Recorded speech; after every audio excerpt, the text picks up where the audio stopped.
Welcome everybody again to RedRaiders.com. I'm Nick Kosmider, along here with my esteemed Avalanche-Journal colleague Don Williams. Today we're talking Texas Tech football. And Don, I said a couple weeks ago that football season was in the air, but now it's really close. We start on Saturday with Tech against Northwestern State. And today Tech had its first weekly press conference. And a couple players and Coach Tuberville spoke to us today. And Don, what kind of did you take out of that today? Well, you know, the thing about it is for 9 months these guys have had to answer questions about giving up 66 points in two of their last 3 games, which is something no Texas Tech football player has ever had to do. And they've also had to answer questions about a 5-game losing streak, which is something that no Texas Tech players had to do since 1993. And so they can't wait to start this season so that they can turn the page and we come up with some new topics, and that came across, I think, pretty clearly from Seth Dagey today.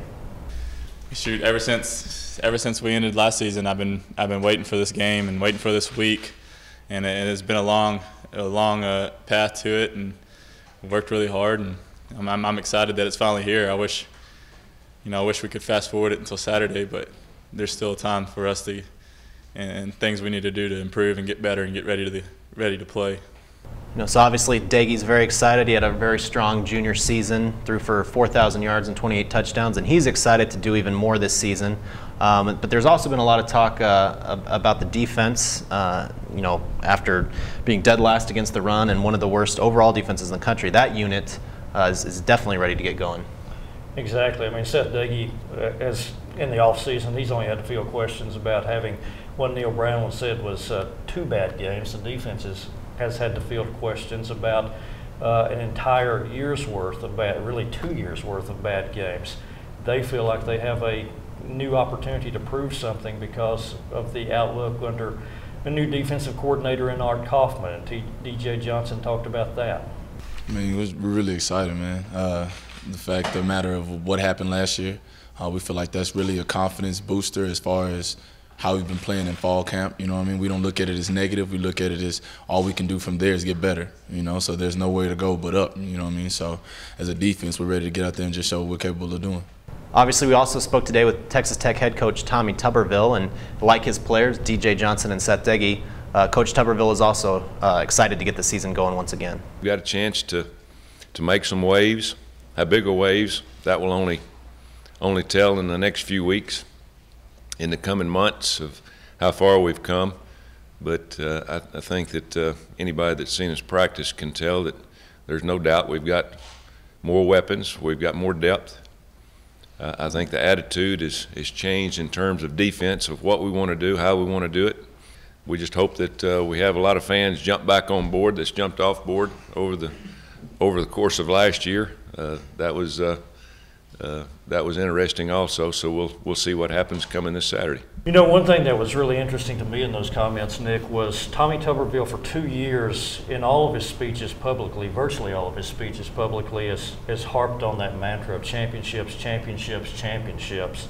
And he said even if you're not a championship level team, you need to develop that mindset in your players and constantly keep that thought out there. I thought he kind of backed off a little bit of that today in the tone of his comments, saying we'll see how good we are over the next several weeks. And another interesting little segment was what he had to say about the fans, acknowledging that some of the fan base had eroded a little bit last year. Yeah, we saw him kind of acknowledge, and has throughout the offseason, that they lost a little bit of that luster inside the stadium as they lost their last 5 games of the year. They kind of noticed fans not showing up or leaving a little bit early. So he knows that the team has work to do in getting those fans consistently back in the stadium every week, and they know that's going to start with the performance that they put in on the field. But he definitely is hopeful that the fans can get back together and they can give them a entertaining product to see. Very big that they do it.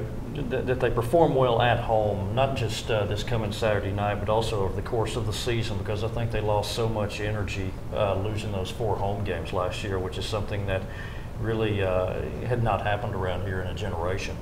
And one little last bit of news from the press conference, we found out that backup wide receiver and top special teams player Aaron Fisher lost for the season after suffering a broken leg over the weekend in practice. It was a non-contact injury.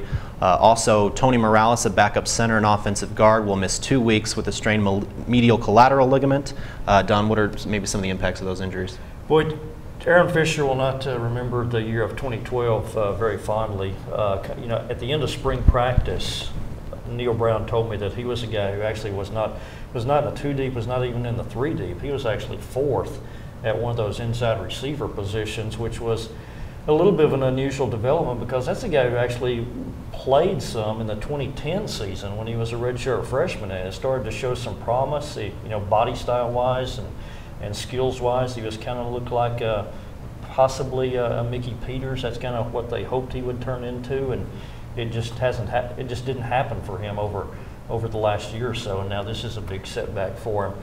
Real fortunate on the offensive line that Tony Morales' injury is not as severe as they said that it first looked, because that's and we've talked about this before, with the shortage of depth in the offensive line, it's essential that he and some of those other young backups stay healthy, because this team just can't afford. That's an area that this team can't afford personnel losses.